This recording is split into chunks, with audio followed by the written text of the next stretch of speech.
पुण्यामध्ये रवींद्र धंगेकर विरुद्ध मंत्री मुरलीधर मोहोळ असा संघर्ष टिपेला पोहोचलाय। त्याच पार्श्वभूमीवरती मोहोळ यांनी मुख्यमंत्री देवेंद्र फडणवीस यांची भेट घेतली आणि त्यानंतर भाजपने धंगेकरांविरोधात आक्रमक भूमिका घेतली आहे। तर उपमुख्यमंत्री एकनाथ शिंदेंनी धंगेकरांना युती धर्म पाळण्याचा निरोप पाठवलाय। त्यामुळे आता रवींद्र धंगेकर काय भूमिका घेणार हा प्रश्न उपस्थित होतोय।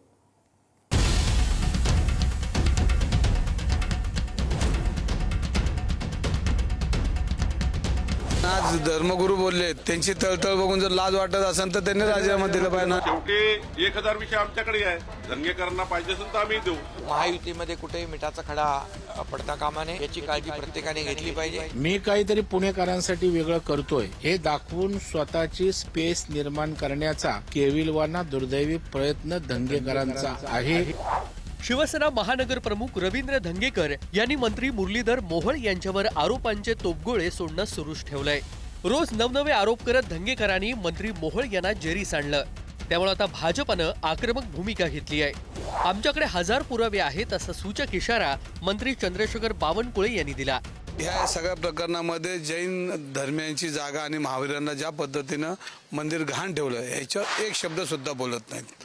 आणि मग एक शब्द बोलत नाही तर मग तुम्हाला बिल्डर एवढे प्यारे असतील आणि जैन मंदिर युवकांचे शिक्षणाचे जे दरवाजे ते जैन मंदिराने उघडे करून ठेवले होते पूर्वीच्या लोकांनी, ह्याच्याबद्दल तुम्हाला काय वाटत नसेल तर तुम्हाला लोकांनी निवडून का दिला हा प्रश्न माझ्यासारख्या कार्यकर्त्याला पडतो। द्यावंच लागेल। आज धर्मगुरू बोललेत, त्यांची तळतळ बघून जर लाज वाटत असेल तर त्यांनी राजीनामा दिला पाहिजे आणि लाज नावाचा शब्द त्यांच्या डिक्शनरीत नसेल तर मग त्यांना कोणी अडवायचं। मुरलीधर मोहोळजींनी ऑलरेडी स्पष्टीकरण केलं आहे की त्यांचा काही संबंध नाही, ज्यांचा संबंध असेल त्यांच्यावर कारवाई होईल। पण धंगेकर जे मुरली मोहोळ बोलतायत ते स्थानिक राजकारण विचारात घेऊन बोलतायत। शेवटी 1000 विषय आमच्याकडे आहे, 1000 विषय आमच्याकडे आहे, धंगेकरांना पाहिजे असेल तर आम्ही देऊ।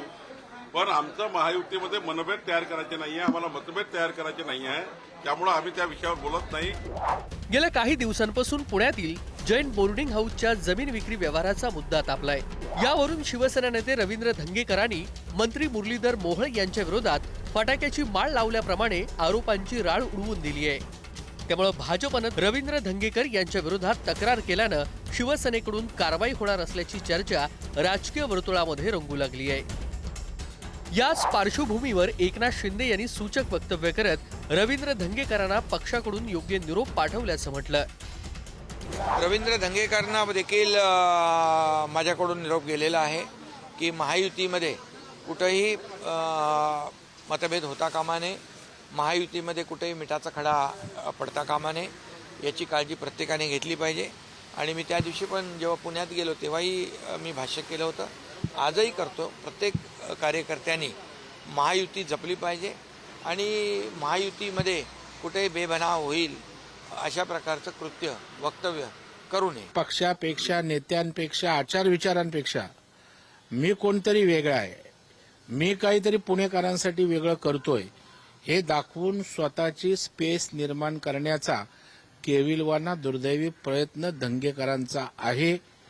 त्याने आत्ता आपल्याला कळेल ते शिंदे साहेबांचा आदेश मानतात की मानत नाहीत, यावरून ते पक्षाला नेत्याला त्या ठिकाणी मानतात, आदर करतात की त्यापेक्षा स्वतःचं मोठेपण आणि स्वतःला प्रसिद्धीचं वलय मिळवण्यासाठी कुणालाच मोजत नाहीत हे स्पष्ट होईल।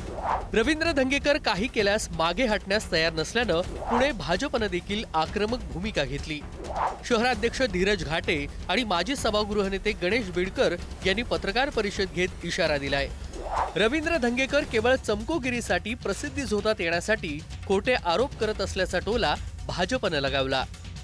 बिनबुडाचे आरोप करून कोणतेही पुरावे नसताना केवळ चमकोगिरी करण्यासाठी, प्रसिद्धीच्या झोतात येण्यासाठी माध्यमांसमोर येऊन टीकेची झोड उठवतो आणि भारतीय जनता पार्टीच्या प्रमुख नेत्यांना डॅमेज करण्याचं काम अशा पद्धतीने करतोय।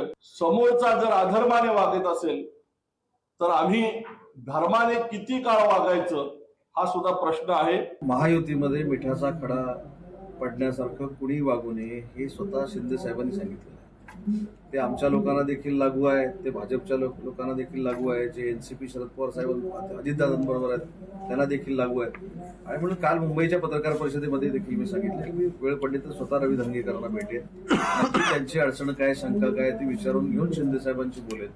परंतु महायुतीमध्ये वाद असणं हे अयोग्य आहे असं माझं स्पष्ट मत आहे. रवींद्र धंगेकरांनी 2 दिवसापूर्वीच आपल्या एक्स अकाउंटवरून शिवसेनेचा लोगो असलेला कव्हर फोटो हटवलाय. सत्यमेव जयते, पुणेकर फर्स्ट असा उल्लेख करत लढण्याचं ठरवलं. मात्र आता उपमुख्यमंत्री एकनाथ शिंदेनी रवींद्र धंगेकरांना काय निरोप पाठवायचाय तो पाठवलाय असं म्हटलंय. त्यामुळे आता रवींद्र धंगेकर काय भूमिका घेणार, शांत बसणार की लढा आणखी तीव्र करणार हे लवकरच स्पष्ट होईल. बालाजी पोद्दार, पुढारी न्यूज, पुणे.